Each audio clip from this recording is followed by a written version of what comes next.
నా పేరు కృష్ణయ్య లోకసాని, కొత్తపల్లి గ్రామం, మండలం నేడుగము, కాన్స్టెన్సీ దేవరకొండ. ప్రజాపాలనలో వచ్చిన దరఖాస్తులు ఎప్పటికప్పటికి పరిష్కరిస్తుంది గవర్నమెంట్. అందులో మాత్రం ఎలాంటి డౌట్ లేదు. ఎందుకంటే ప్రతి విలేజ్లో పెట్టాలనుకుంది గవర్నమెంటు. తర్వాత కొంచెం సాధ్యపడలేదు, అధికారుల తక్కువ ఉన్నందున మండలంలో పెడుతురు కాబట్టి మంచి రెస్పాన్స్ ఉంది. సంతోషంగా ఉన్నాం సార్. ఎక్కడైతే 6 గ్యారెంటీలు అమలు మేము చేసిన ఇప్పటికి 3-4 చేసినా కానీ ఎక్కడ కూడా అసమ్మతి లేదు. ఉంటే కనీసం రాస్తారోకోలు, బంధులు అలాంటివి చేస్తారు కాబట్టి ఎలాంటి డౌట్ లేదు. 100% అర్హుడు సార్. సీనియర్ ఎమ్మెల్యే ఆయన. ఎందుకంటే ఒకసారి ఎమ్మెల్యేగా చేసిండు, ఒకసారి మార్కెట్ కమిటీ చైర్మన్ చేసిండు, మరియు జడ్పీ చైర్మన్ చేసిండు, ఇప్పుడు ఎమ్మెల్యే. ఎందుకంటే 100% మా ఎస్టీలు ఉన్న ఏరియా కాబట్టి 100% అర్హుడు. ఇక వాళ్ళ ప్రయత్నం వాళ్ళు చేస్తారు పెద్దోళ్ళు, కానీ మా సార్ ప్రయత్నం చేస్తుండు. వస్తే మాత్రం మేము అందరం సంతోషించడానికి, మా కాన్స్టెన్సే కాదు మా జిల్లా మొత్తం కూడా ఎస్టీలకు ఇచ్చిన ఆనందం ఒకటి ఉంటుంది. ఇక కారణం అంటే సార్, మా ఎమ్మెల్యే గారు గతంలో పోటీ చేసి ఓడిపోయినాక టీఆర్ఎస్ గెలిచినాక ఎక్కడ కూడా అభివృద్ధి అనేది జరగలేదు. మాటలకు తప్ప చేతలకు ఎక్కడ కనిపించలేదు.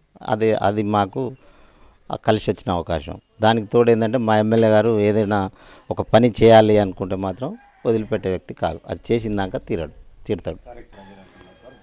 అది వాస్తవమే సార్. ఎందుకంటే గెలిచి 6 నెలలు 7 నెలలు అవుతుంది గవర్నమెంట్ వచ్చిన కాడి నుంచి ఒక్క రూపాయి కూడా గవర్నమెంట్ దగ్గర లేవు.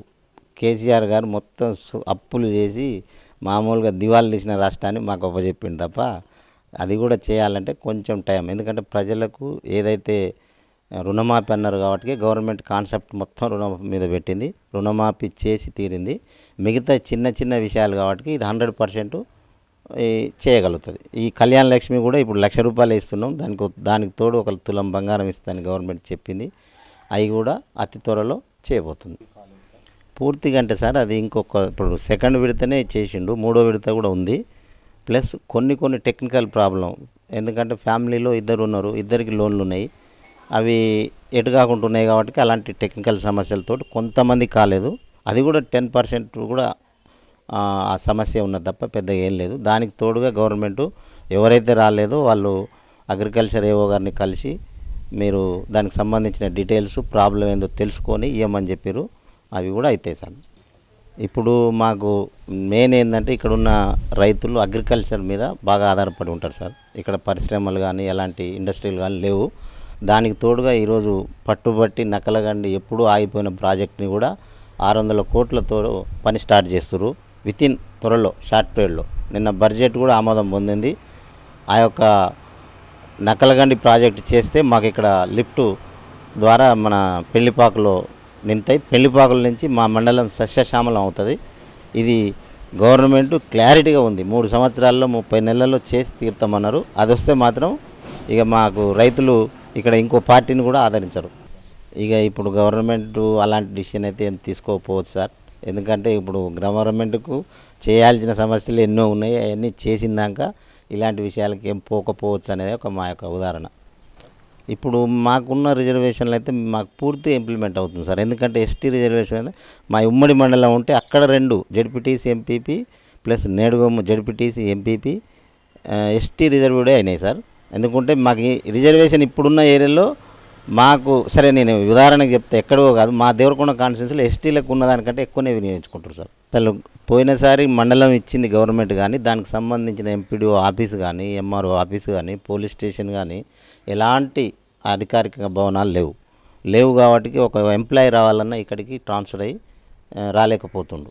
ఎందుకు అని అంటే అక్కడ మారుమూల మండలం, అక్కడ ఏది కూడా వసతి లేదు కాబట్టి రాలేదు. అందరూ ఎంప్లాయీస్ వచ్చి అన్ని మండలాల ఆఫీసులు సక్రమంగా నడిస్తే డెవలప్మెంట్ అనేది కనిపిస్తుంది. ఇప్పుడు మా ఎమ్మెల్యే గారు గెలిచిన కాడి నుంచి ఇప్పుడు ఫస్ట్ విద్య మీద పడ్డాడు సార్. అన్ని స్కూళ్ళు డెవలప్మెంటు గవర్నమెంట్ పెద్ద కొత్త స్కీమ్ ఒకటి తీసింది, అమ్మ ఆదర్శ పాఠశాలలు అని చెప్పి. మా ఎమ్మెల్యే సొంత కాన్స్టిట్యున్సీ నిధుల నుంచి సుమారు 3 కోట్ల రూపాయలు పెట్టి ప్రతి ఒక్క తండాకు కానీ ప్రతి ఒక్క విలేజ్కి కానీ స్కూల్కి అమౌంట్ పెట్టి స్కూల్ డెవలప్ చేయిస్తారు. దానికి తోడుగా నిన్న మొన్న డిఎస్సి ఇంకో అతి త్వరలో వస్తుంది. టీచర్స్ కూడా ఫుల్ ఫిలప్ అవుతారు. మూతబడ్డ స్కూల్ కూడా మళ్ళీ తెరిపించింది సార్. ఇక గతంలో డెవలప్మెంట్ అనేది ఎట్లా వేరే అంటే సార్, టీఆర్ఎస్ గవర్నమెంట్ స్టార్టింగ్లో రోజు నెలకు 300 కోట్లు ఇస్తా అని చెప్పి కేసీఆర్ చెప్పిండు. అది వాస్తవమే. సుమారు ఒక 2 నుంచి 3 నెలలు మాత్రమే వేసి టంగ్ టంగ్ అని చెప్పించిండు. తర్వాత ఆ ఊసేలేదు. స్టేట్ గవర్నమెంట్ నిధులు ఎక్కడ కూడా ఒక్క రూపాయి కూడా రాలేదు. సెంట్రల్ గవర్నమెంట్ నిధులనే 3 విడతలుగా వేసుకుంటూ తప్ప ఆయన ఇచ్చిన రూపాయి లేదు. అందుకని డెవలప్మెంట్ అనేది అయిపోయింది. మీరు ప్రజలను అడగొచ్చు సార్, ఎందుకంటే మేము స్థానికంగా ఉండి ఇక్కడ ప్రతి విషయాన్ని చిన్న కార్యకర్త వచ్చినా కానీ ఎవరు వచ్చినా కానీ మన దగ్గరకు వస్తే చిన్న చిన్న సమస్యలు సాల్వ్ చేస్తాం. నాతో కానిది ఏదైనా ఉంటే మా ఎమ్మెల్యే గారి దగ్గర పోయి సాల్వ్ చేయగలుగుతాం. నమ్మకం సార్ పూర్తిగా. ఎందుకంటే 2 సార్లు పదవి చేసిండు, ప్లస్ ప్రజలకు అందుబాటులో ఉంటాడు. ఇతనైతే మనకి ఏదైనా నమ్మకంగా చేయగలుగుతాడనే ఒక నమ్మకం మాత్రం ఉంది సార్. 100% సార్. ఎక్కడ కూడా ఒక రూపాయి కానీ ఎలాంటివి కానీ తీసుకున్నా అంటే నేను ఊర్లో ఉండలేను సార్. రోడ్డు మీద ఇల్లు ఉంది కాబట్టి నేను అవినీతి పరుని అయితే ఈ ఊర్లో ఉండలేను. ఎక్కడో దేవరకొండలో కిరాయి తీసుకొని ఉండగలుగుతా. అది ప్రతిపక్షం వాళ్ళు చెప్తుంటారు సార్. ఆయన గెలిచి 6 నెలలు కూడా కాలేదు, అప్పుడే అవినీతి ఎట్లా చేస్తాడు సార్. కాకపోతే ఇక ప్రతిపక్షాలకు పని లేదు కాబట్టి ఏదో ఒక ముద్ర వేయాలని ముద్ర వేస్తారు తప్ప మా ఎమ్మెల్యే గారు ఇంతవరకు ఇంకా ఏమి కూడా డెవలప్మెంట్ యాక్టివిటీస్ ఇంకా స్టార్ట్ కాలేదు పెద్దగా. ఏదైనా అయితే చేసిందంటే అది వేరు, కానీ ఏం కాదు అవినీతి ఎలా చేస్తారు సార్. ఇక ఆయనకు కేసీఆర్ గారు స్టార్టింగ్లో కొంచెం ప్రాతినిధ్యం ఇచ్చిండు తప్ప తర్వాత హోమ్ మినిస్టర్ని తీసి పక్కకు పెట్టేసిండు సార్.